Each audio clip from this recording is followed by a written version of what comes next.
અત્યારે મોસંબી, સંતરા અને દાડમ માર્કેટની અંદર ખૂબ જ વધારે પ્રમાણમાં મળે છે અને જો તમે જ્યુસ પીવાના, રસ પીવાના શોખીન હોય તો આજની રેસીપી તમારા માટે બેસ્ટ રહેશે. કારણ કે આજે કોઈ પણ પ્રકારના ફ્રૂટમાંથી છાલ કાઢ્યા વગર, બિના ઝંઝટ, મશીનના ઉપયોગ વગર, જ્યુસર કે મિક્સરના ઉપયોગ વગર એકદમ નેચરલ રીતે તમે જ્યુસ કાઢી શકો છો. એ પણ મિનિટોમાં ઘણો બધો જ્યુસ તૈયાર કરી શકો છો, એ પણ જુદી જુદી 3 રીતે. તો કોઈ પણ મેથડને અપનાવી તમે ફટાફટ રસ કાઢી શકો છો. તો ચલો રેસીપી શરૂ કરીએ. તો સૌથી પહેલાં તૈયાર કરીશું મોસંબી અને સંતરાના જ્યુસ તૈયાર કરવાની પ્રોસેસ. તો મેં અહીંયા 3 નંગ જેટલા સંતરા લીધા છે, 3 નંગ જેટલી મોસંબી લીધી છે અને 2 નંગ જેટલા દાડમ લીધા છે. પણ પહેલાં આપણે સંતરા અને મોસંબીનો જ્યુસ તૈયાર કરવા માટે છાલ નથી કાઢવાના. તો છાલ કાઢવાની જગ્યાએ આપણે આ રીતે ચપ્પુની મદદથી 2 ભાગ કરી લઈશું. એન્ડ હા ગાઈસ, કોઈ પણ ફ્રૂટને ઉપયોગમાં લેતા પહેલાં તેને સાદા પાણીથી ધોઈ લેવા અને એકદમ ક્લીન કરી લેવા, પછી તેને ઉપયોગમાં લેવા. તો મેં આ રીતે ધોયા બાદ કટ લગાવેલા છે.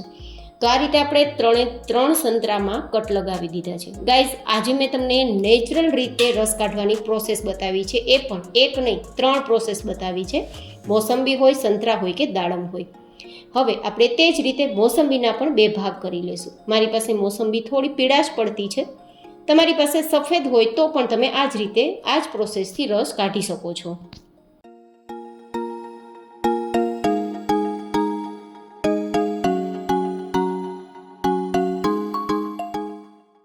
તો સૌથી પહેલી પ્રોસેસ હું બતાવું છું કે આપણે કાણાવાળી ચારણી લેવાની અને તેની નીચે સરસ પોળું વાસણ રાખવાનું છે, જેથી રસ આપણો બધો જ તેમાં જતો રહે. આ ઘઉં ચારવાની ચારણી છે. તમે નાની ચારણી તમારી પાસે હોય તો પણ લઈ શકો છો. અને રોટલીનો લોટ ચાળવાનો જે હવાલો કહી શકાય આપણી ભાષામાં, દેશી ભાષામાં, તે હવાલો પણ આપણે લઈ શકીએ છીએ. કોઈ પણ પ્રકારની ચારણીનો ઉપયોગ કરવાનો છે. હવે આપણે આ રીતે જે 2 ભાગ કરેલા સંતરા છે ને તેને ચારણીમાં ઘસીશું.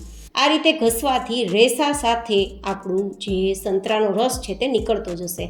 જનરલી રેસામાં ફાઇબર હોવાના કારણે તેના ખૂબ જ ફાયદા હોય છે. તો રેસાવાળો જ જ્યુસ હંમેશા પીવો જોઈએ. તેમ છતાં જો તમને રેસા પસંદ ના હોય તો તમે ગાળીને જ્યુસ પી શકો છો, પણ રેસા સાથેનો જ્યુસ વધારે ફાયદાકારક છે. તો આ રીતે ઘસવાથી રેસા પણ અંદરની તરફ જશે અને જ્યુસ પણ નીકળી જશે અને તેના બીજ છે તે બહારની તરફ રહેશે. હવે અંદરની સાઈડ થોડો રેસાની અંદર પણ જ્યુસ હોય તો તેને કાઢવા માટે આ રીતે આપણે થોડું ટર્ન વાળી લેશું અને પછી તેને ટર્ન વાળ્યા બાદ ઘસી લેશું. જેમ જેમ ઘસતા જશું તેમ અંદરના રેસાની જે છાલ હોય, વ્હાઇટ કલરની છાલ, તેને જો કે ખાવી ના જોઈએ તો તે ઓટોમેટિક બહાર નીકળતી જશે અને આ રીતે આપણી સંતરાને ત્યારે તમે જુઓ એકદમ ક્લીન થઈ ગયું છે. એક પણ પ્રકારના રેસા નથી, એક પણ પ્રકારનો ઠળિયો પણ નથી. એકદમ ફટાફટ છાલ કાઢવાની માથાકૂટ વગર, જ્યુસર, મિક્સર કે મશીન વગર એકદમ ફટાફટ રસ નીકળી જશે. તો હવે મોસંબીનો રસ પણ આ જ રીતે કાઢશું. મોસંબી થોડી વધારે સોફ્ટ છે તો આ રીતે લીંબુની જેમ પહેલાં તો નીચોવી લેશું, જેથી બધો જ રસ નીકળી જશે. અને પછી આ રીતે બેન્ડ વાળીને ઘસીશું તો આરામથી મોસંબીનો રસ પણ સંતરાના જેમ જ નીકળી જશે. ઠળિયા બધા બહાર રહી જશે અને રસ અંદરની તરફ જશે. રેસાવાળો આપણો રસ નીકળશે, જે ખૂબ જ ફાયદાકારક હોય છે. તો આ રીતે તમે ગમે એટલા કિલો મોસંબી હોય કે સંતરા હોય તેનો ફટાફટ નેચરલ રીતે જ્યુસ કાઢી શકો છો. આ જે છાલ નીકળી છે ને તેને ફેંકતા નહીં, પણ તેને સૂકવી અને તેનો પાવડર તૈયાર કરી ફેસ પેકના રૂપમાં તમે લગાવી શકો છો. તમારો ચહેરો એકદમ ખીલી જશે. તો આ રીતે આપણા રેસા છે તે બહાર રહી ગયા છે અને આપણા સંતરાની છાલ પણ અલગ થઈ ગઈ છે અને જ્યુસ રેસા સાથે નીચે જતો રહ્યો છે. તો હવે આ જે જ્યુસ તૈયાર થયો છે તેને તમે ગાળીને પણ પી શકો છો અને ગાળ્યા વગર પણ, માત્ર તેમાં રેસા છે તો રેસા પીવા જોઈએ તો રેસા સાથે પણ પી શકો છો. હવે હું તમને બીજી મેથડ બતાવું છું કે આ રીતે ઘરમાં કોઈ પણ પ્રકારની ચારણી ના હોય તો શું કરવાનું. તો ઘરમાં ગ્લાસ તો હોય જ છે. બસ શું કરવાનું, એક ધારવાળો ગ્લાસ લેવાનો અને ગ્લાસમાં આ રીતે સંતરા હોય કે મોસંબી હોય તેની ઉપરની કિનારી આપણે ધારવાળા ગ્લાસમાં ઘસતી જવાની. જો હું તમને બતાવી રહી છું તે જ પ્રોસેસથી. આ પ્રોસેસથી એકદમ સરળતાથી તમે ફટાફટ કેટલાય કિલો મોસંબી હોય કે સંતરા હોય તેનો જ્યુસ કાઢી શકો છો. તો હવે તમે જોઈ શકો છો કે મોસંબીની છાલ અલગ થઈ ગઈ છે. એક્સ્ટ્રા જે સફેદ કલરની રેસાની અંદર રહેલી છાલ હોય તે બહાર નીકળી ગઈ છે. જો હવે આ છાલનું કોઈ કામ નથી, કારણ કે એમાં કોઈ પણ પ્રકારનો જ્યુસ નથી અને કોઈ પણ પ્રકારના રેસા પણ નથી. અને હવે તે જ રીતે આપણે સંતરાનો પણ ગ્લાસના ઉપયોગથી રસ કાઢી લેશું. તમે જોઈ શકો છો કે સંતરાની છાલ પણ આરામથી નીકળી ગઈ અને રેસા જો સફેદ કલરના હોય ને જે પીળા કલરના તે પણ નીકળી ગયા.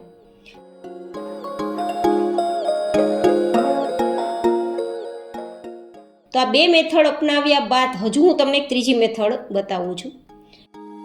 ત્રીજી મેથડ માટે આપણે લીંબુ નીચોવાનું મશીન તેને આપણે ઉપયોગમાં લેશું. ઘણીવાર આપણે હાથ ખરાબ કર્યા વગર રસ કાઢવાની ઈચ્છા હોય તો મેં તમને આ ત્રીજી મેથડ બતાવી છે, તે પણ બેસ્ટ રહેશે. જો નાની સાઇઝમાં મોસંબી કે સંતરું હોય તો તમે આ જ રીતે લીંબુની જેમ સીધું જ અંદર મૂકી અને પછી તમે નીચોવી શકો છો આ રીતે.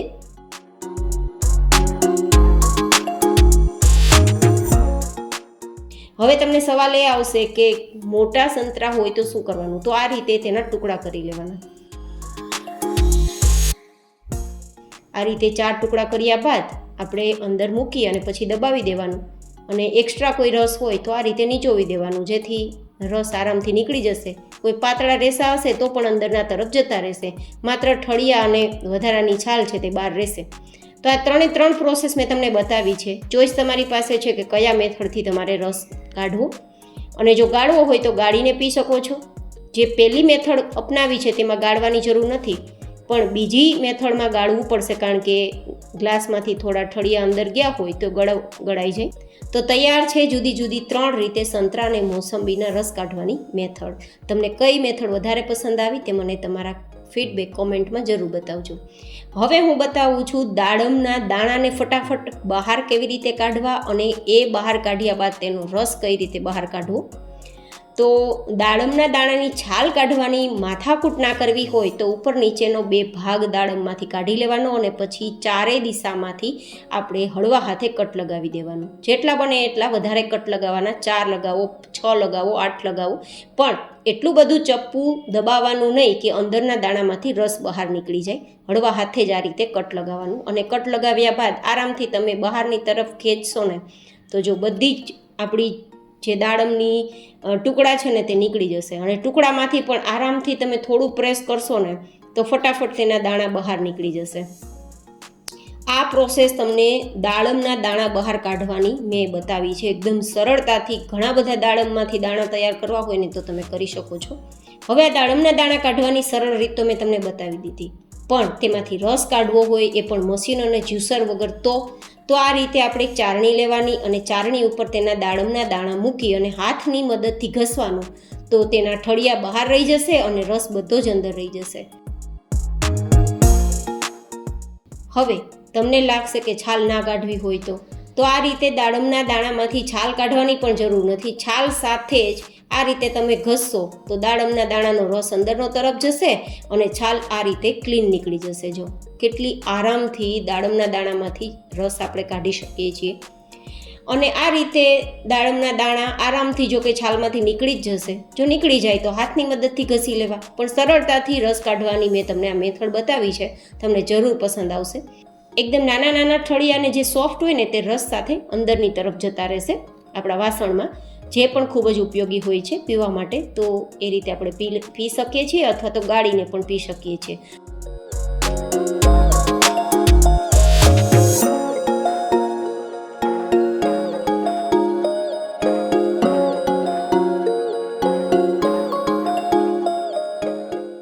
તો આ પહેલી મેથડ છે.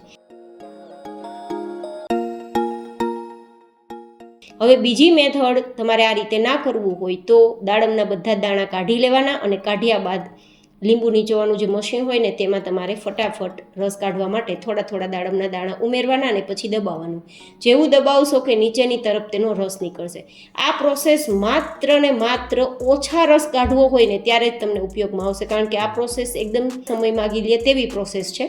દાખલા તરીકે એકદમ નાના બાળકો હોય જેને આપણે 2-3 ચમચી જેટલો જ આ જ્યુસ આપવો હોય તો આ બેસ્ટ મેથડ રહેશે કે ફટાફટ પણ થઈ જાય અને આ રીતે બાળકને આપી શકાય તેટલો રસ પણ નીકળી જાય. તો એકદમ ગાળવાની ઝંઝટ વગર આ રસ તૈયાર છે. તમે ફટાફટ કાઢવું હોય તો આ બીજી મેથડ અપનાવી શકો છો.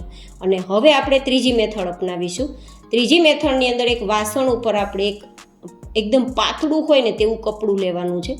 જનરલી મુરબ્બો બનાવતી વખતે આપણે જે વાસણ ઉપર કપડું ઢાંકીએ ને તેટલું પાતળું આપણે કપડું લેવાનું, જો આટલું પાતળું.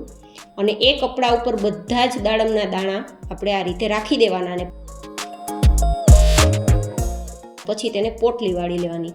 જેટલી બને તેટલી ટાઈટ આપણે પોટલી કરવાની છે. આ રીતે આટી વાળતું જવાનું અને પોટલી કરતું જવાનું. જેમ તમે આટી વાળતા જશો અને પોટલી ટાઈટ થતી જશે ને તેમ તમારા દાડમના દાણાનો રસ નીચેની તરફ જશે. આ રીતે થોડા હળવા હાથે તમે માત્ર દબાવશો ને તો પણ તમારો ફટાફટ દાડમના દાણાનો રસ બધો જ નીકળી જશે. આ પ્રોસેસ કરતાં પહેલાં હાથને એકદમ સાફ કરી લેવા ગાઈઝ, કારણ કે હાથમાં પણ જમ્સ હોય છે. તો જમ્સ ફ્રી હાથ કર્યા બાદ જ આ પ્રોસેસ કરવી, કારણ કે આ વસ્તુ આપણે પીવા માટે ઉપયોગમાં લેતા હોઈએ છીએ. પણ મેં તમને સરળ રીત બતાવવા માટે અને એકદમ કુદરતી રીતે રસ કાઢવાની પ્રોસેસ બતાવવા માટે આ મેથડ બતાવી છે. તમે જુઓ, બધો જ રસ નીકળી ગયા બાદ આ પોટલી ખોલશું ને તો માત્ર દાડમના ઠળિયા જ બહાર રહેશે, જ્યુસ બધો જ નીકળી જશે. જોકે દાડમના દાણાને એમ જ ખાવા વધારે બેસ્ટ છે, કારણ કે આ બધી જ વસ્તુઓ બહાર નીકળી જાય છે. આના પણ ખૂબ જ ફાયદા હોય છે, પણ જે લોકો રસ પીવાના શોખીન છે એ લોકો માટે મેં જુદી જુદી 3 પ્રોસેસ બતાવી છે.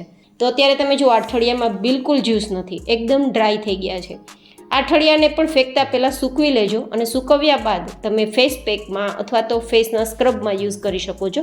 ખૂબ જ ફાયદાકારક છે. તો આ દાડમના દાણાને પણ યુઝ કરી શકાય. હવે આ તૈયાર થયેલો રસ તમે ગાળો હોય તો ગાળી શકો છો, અધરવાઇઝ ગાળ્યા વગર પણ પી શકો છો. તો કેવી લાગી તમને જુદી જુદી 3 મેથડથી દાડમના રસ કાઢવાની રીત અને સંતરાના રસ કાઢવાની રીત? મને જરૂર તમારા ફીડબેક બતાવજો. ફરી મળીશું એક નવી જ હેલ્ધી એન્ડ ઇન્ટરેસ્ટિંગ રેસીપી સાથે. ત્યાં સુધી stay healthy, stay happy, take care.